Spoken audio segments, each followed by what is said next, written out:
오늘 그 기자회견은 한국 정부는 론스타 ISD 결격을 주장 포기했나, 론스타 특혜 주영한 장관 후보자 사퇴하라 라는 걸로 기자회견을 시작하겠습니다.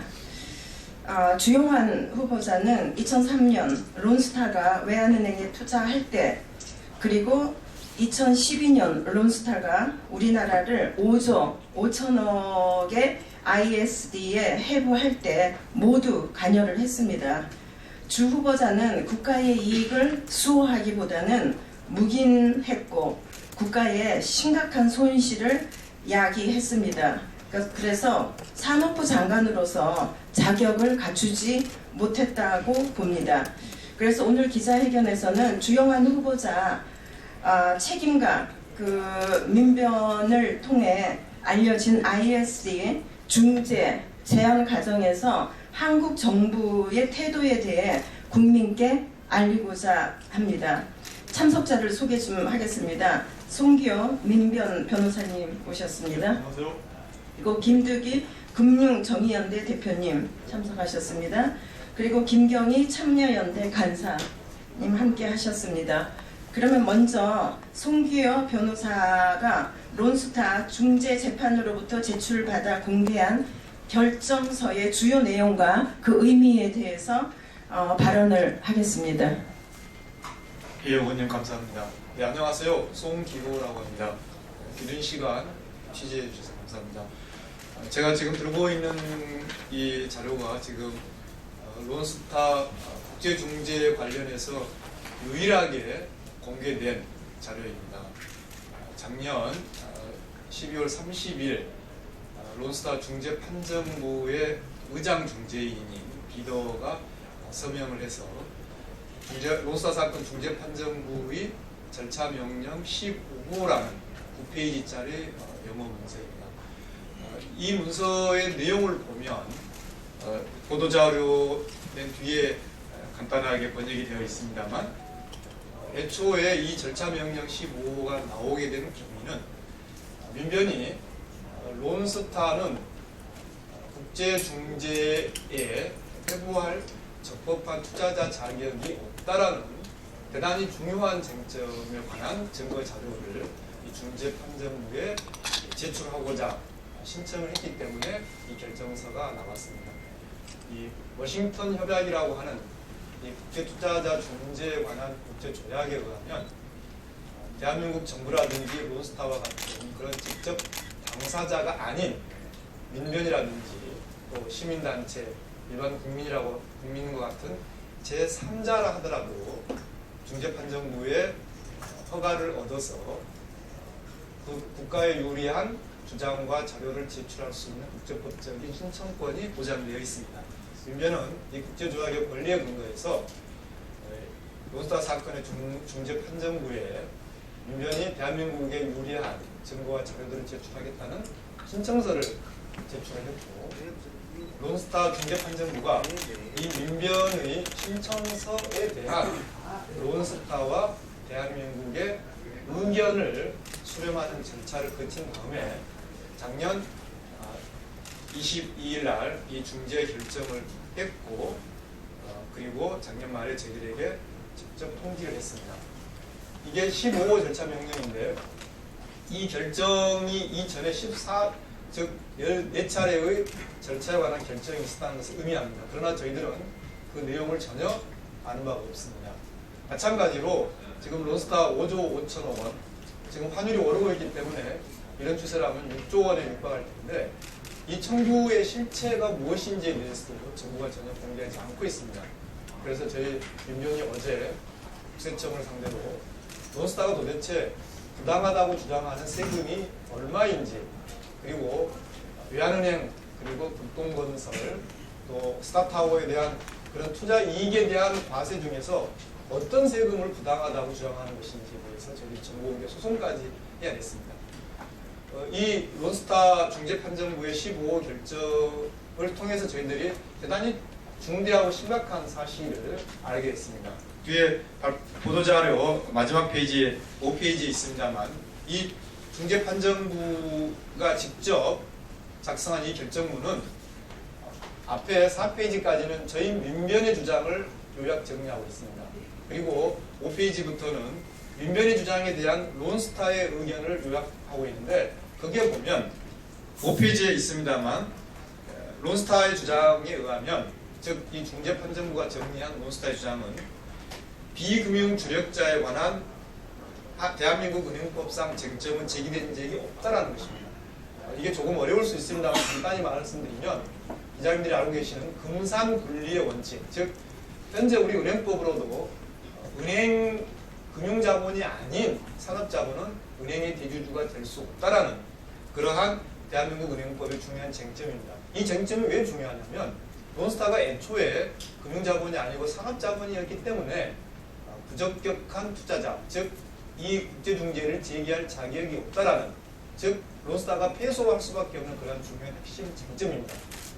이와 유사한 중요한 사례가 작년에 국제중재에 선고되는데, 아시겠습니다만 필립 모리스라는 담배회사가 호주 정부를 상대로 제기한 이 소송에서 국제중재판정부가 필립 모리스가 호주법에 따른 적법한 투자자가 아니기 때문에 필립 모리스 담배회사에 대해서 패소 판결을 한 바와 같이 대단히 중요한 쟁점입니다.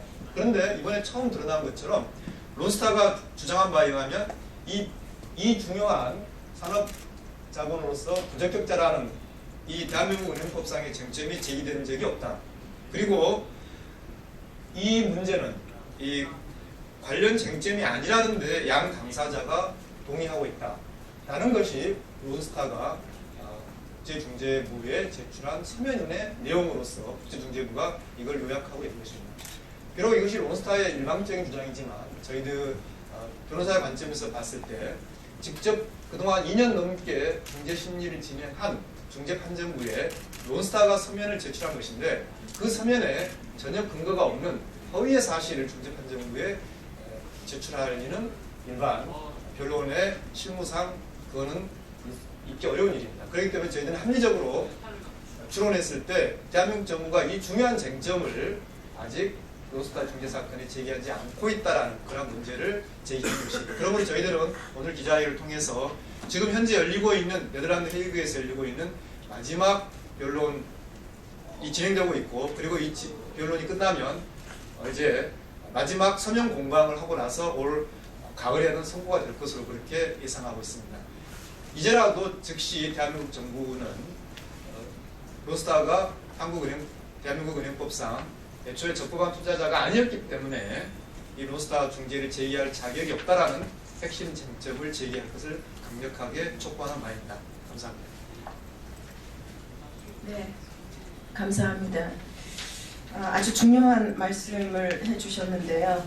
그 5조 원에 달하는 지금 그 소송에 우리 정부는 직면해 있습니다. 이러한 측면에 있어서 사실을 잘 밝힐 그 자료들이 충분히 있음에도 불구하고 이 정부가 그런 거에 대해서 묵인하고 밝히지 못하는 이유는 무엇인지, 그런 것도 아마 주영만 그 장관 후보자가 밝혀야 되지 않을까 싶습니다. 네, 다음은 김득희 대표님께서 추가로 발언해 주시겠습니다. 예, 안녕하세요. 론스타 공대의 집행위원장을 맡고 있고 금융정의위원회 김득희라고 합니다. 론스타 문제에 있어서 주요한 후보자는 론스타 현대는 진실한 사람일까 모르겠지만 우리 국민들에게는 진실한 사람이 아니다, 저희들이 판단하고 있습니다. 왜냐하면 금산분리에 있어서 이 법을 만들 때 론스타가 은행법상 외환은행을 인수할 수 없는 그 당시 법을 만들 때 주요한 후보자는 금융정책국 은행제도과장이었고 실제 이 법을 만들어냈습니다. 그런데 앞서 전순홍 의원님께서 말씀하셨지만 조선호텔에서 있었던 시민대책회의 참여 멤버였습니다.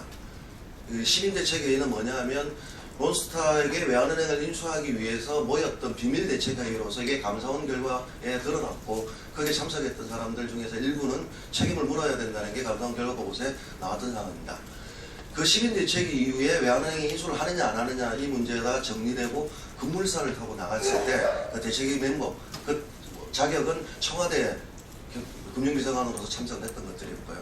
또 이 지금 송기호 변호사님께서 말씀해 주셨던 ISD가 진행되고 있는 이 상황에서는 기재부 제1차관으로서 ISD 대응팀의 일원이라고 저희들은 알고 있는데 본인께서는 아니라고 답변을 전순호 의원실에 한 것들을 봤을 때는 그건 나중에 진실이 밝혀지겠지만 어쨌든 주요한 역할을 했던 것들 중에 하나이신데도 불구하고 가장 중요한 논점인 비금융 주력자 문제를 다루지 않았고 있던 것들이 이번 문서를 통해서 확인되었습니다.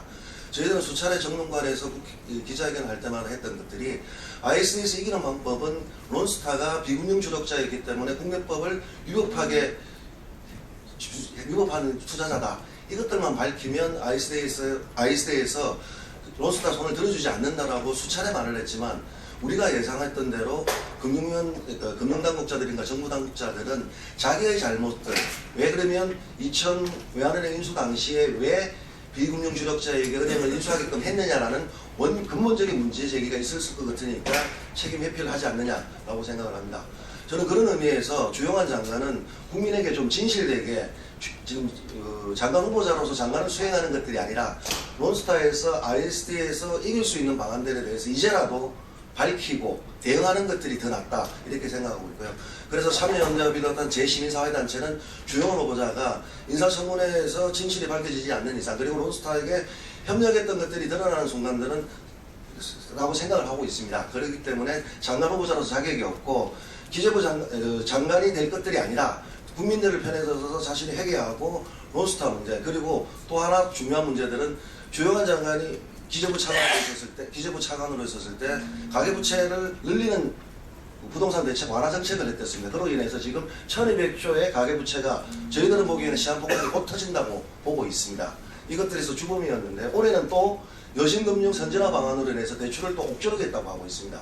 서민들에게는 지금 3중고의 시한폭탄이 있는데 여기에 관련되어 있는 책임자가 장관으로 간다는 것들은 사회 정의에 맞지 않다. 저는 그렇게 생각하기 때문에 지금 당장 후보자에서 사퇴해야 된다. 이렇게 말씀드리고 싶습니다. 감사합니다.